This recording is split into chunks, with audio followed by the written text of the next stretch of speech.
Good morning all of you. મારું નામ નવીન અશોકભાઈ ગાયડાર છે.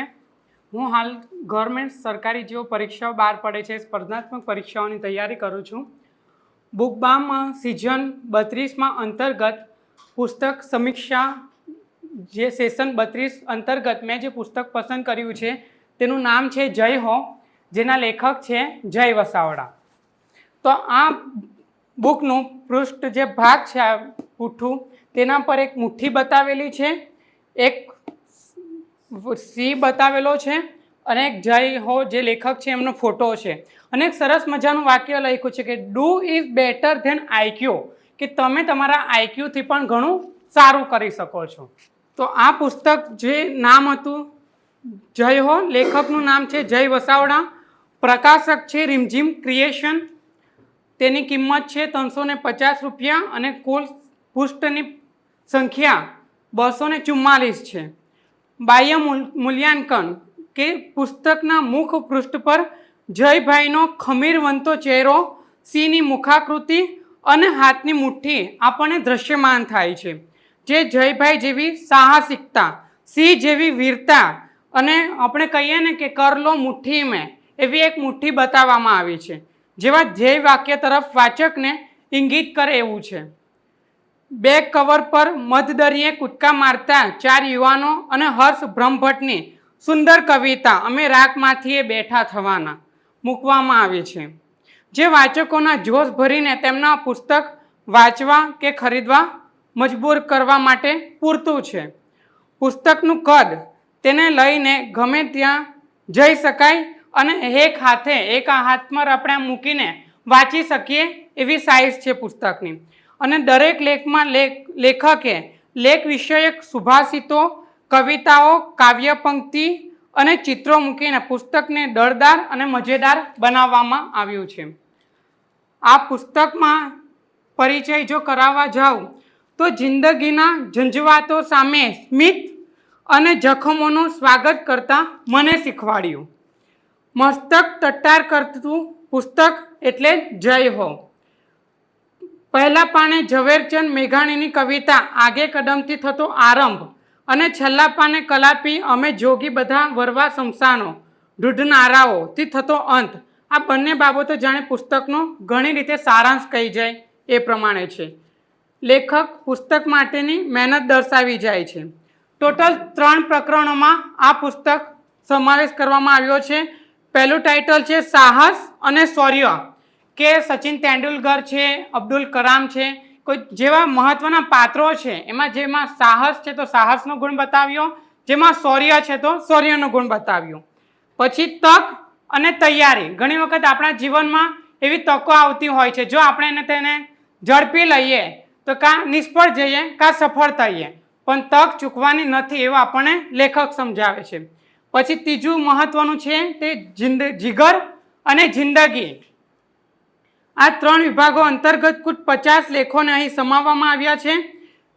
જય વસાવડા, મોરારી બાપુ, સચિન તેંડુલકર એવા કેટલાય નિષ્ફળતામાંથી સફળતાની કેડી કઢનારા લોકોની જીવની એટલે કે રિયલ જિંદગી લેખકે અહીં આપણને બતાવી છે. અહીં બુસ્ટર ડોઝ તરીકે વર્ણવી છે. 2012થી 2017 સુધીના 5 વર્ષના ગાળામાં આ પુસ્તકની કુલ 21,000 જેટલી કોપીઓ વેચાઈ ચૂકી છે અને 8 વખત આ પુસ્તકનું પુનઃ મુદ્રણ થઈ ચૂક્યું છે.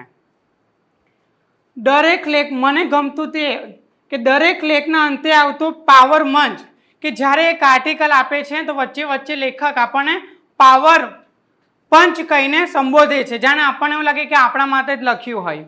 તો લખ્યું છે કે જિંદગી તમને જો રડવાના 100 કારણ આપે તો એને બતાવી દો કે તમારી પાસે હસવાના 1000 કારણ છે. પછી લખે છે કે કા કશુંક કરી બતાવવા માટે જીવી જવાનું હોય, કા કશુંક કર્યા વિના મરી જવાનું હોય. પછી કિસ્મતની બાબતમાં જે ખરાબ છે એ સૌથી સારું પણ છે કે સતત બદલાયા કરે છે.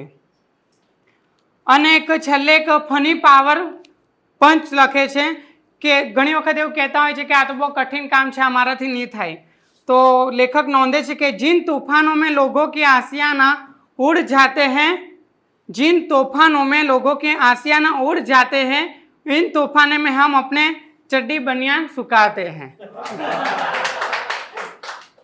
અને શીર્ષક જ મને ખૂબ ગમ્યું, તો શીર્ષક પ્રત્યે લખ્યું છે કે જય વસાવડાનું પુસ્તક એટલે જય હો.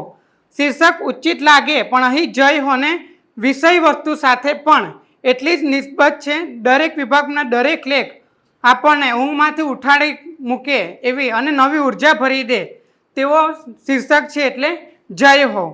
શીર્ષક સર્વથા ઉચિત છે, પણ જીવનમાં જયકારાનું નાદ ભરતું પુસ્તક એટલે જ જય હો. આ પુસ્તકને મેં એક નવલકથાના જે ઘટક તત્વો છે એના આધારે મેં મૂલ્યાંકન કર્યું છે, અને હવે જે સમજાવીશ તે પાત્ર ચરિત્ર ચિત્રણના આધારે સમજાવીશ. આ નવલકથામાં એવું આવતું હોય છે કે કોઈ એક પાત્ર મુખ્ય પાત્ર હોય, બાકીના ગૌણ પાત્ર તરીકે સ્વીકારવામાં આવે. તો એવી રીતે આમાં કોઈક મુખ્ય પાત્ર નથી, પણ અહીં નવલકથા કે નવલિકાની જેમ પાત્રો હોવા સંભવ નથી. પણ અહીં અપાયેલા લેખોમાં જીવંત પાત્રો તરીકે Sachin Tendulkar, Morari Bapu, Spiderman, Johnson, Barack Obama, Steve Jobs વગેરેનો સમાવેશ થાય છે. તેમના જીવનને અહીં વર્ણવેલી ઘટનાઓ ચોક્કસપણે લોકો માટે સમસ્યા નિવારક બની શકે છે.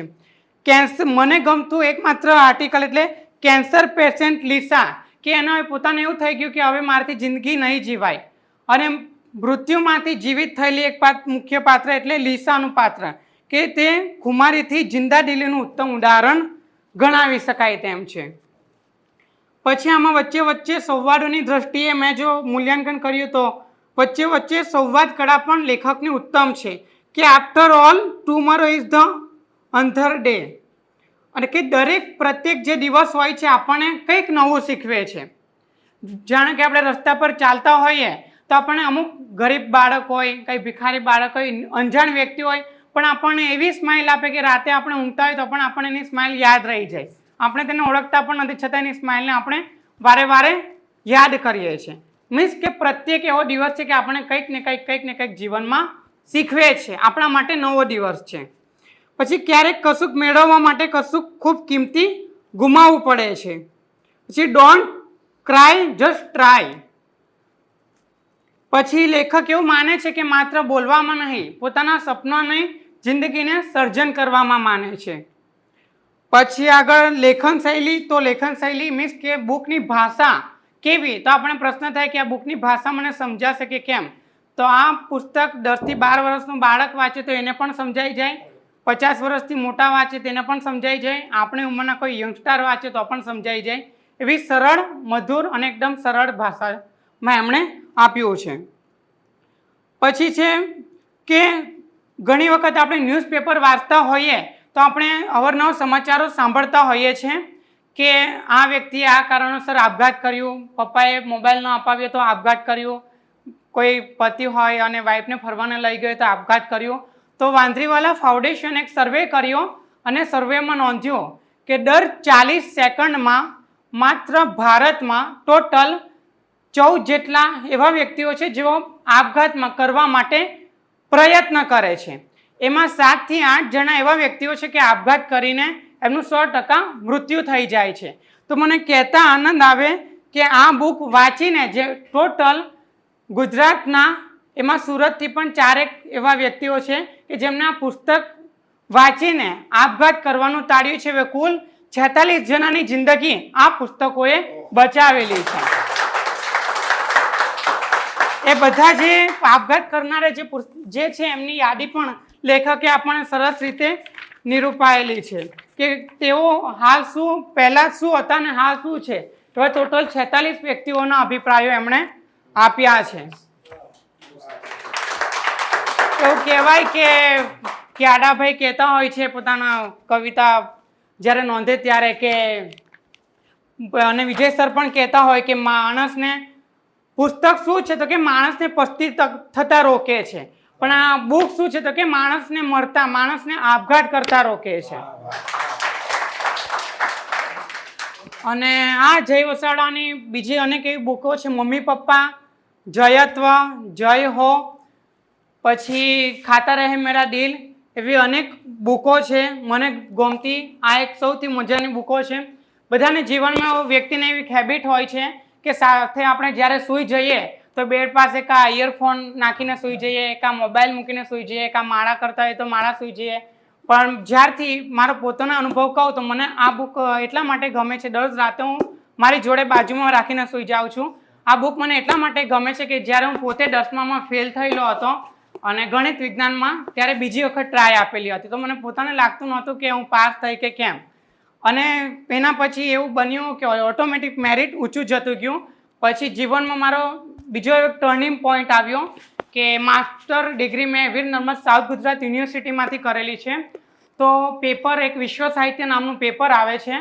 તો ટોટલ મારી પર કોપી કેસ નાખવામાં આવેલો કે એટલું બધું હાર્ડ પેપર છે કે આટલા બધા હાઈએસ્ટ માર્ક તો કોઈને આવી જ નહીં શકે. કેવી રીતે બની શકે? કાં આમણે ચોરી કરીને લખ્યું છે, કાં કોકે આમણે લખાવેલું છે. તો ત્યાં કોપી કેસમાં ટોટલ 100 ઉપર એવા વિદ્યાર્થીઓ આવેલા હતા અને મારી પર પણ કોપી કેસ કરવામાં આવેલો હતો કે આટલા બધા માર્ક્સ છે તો જરૂર તમે ચોરી કરી. પણ મને પોતાના જાત પર વિશ્વાસ હતો કે મેં ચોરી કરી જ નથી જિંદગીમાં. તો હાઈએસ્ટ માર્ક હતા, તો જ્યાં સુધી મારથી એવા રાઇટિંગ નહોતા નીકળતા ત્યાં સુધી મેં એવા પ્રયત્ન કર્યા. અને ટોટલ 25 દિવસ બાદ યુનિવર્સિટીમાં પણ વિડીયો રેકોર્ડિંગ છે કે 25 દિવસ બાદ ખૂબ જ દોડાદોડી કરી, સાહેબને પણ વિશ્વાસ, ગુરુઓને મને પણ વિશ્વાસ, અને 25 દિવસ બાદ મને નિર્દોષ જાહેર કરેલો. એવું માત્ર એક પહેલો કિસ્સો હતો. તો અંતે કહેવાનું મન થાય કે તસવીર કી તકદીર બદલને વાલે को चित्रकार कहते हैं. तस्वीर की तकदीर बदलने वाले को चित्रकार कहते हैं.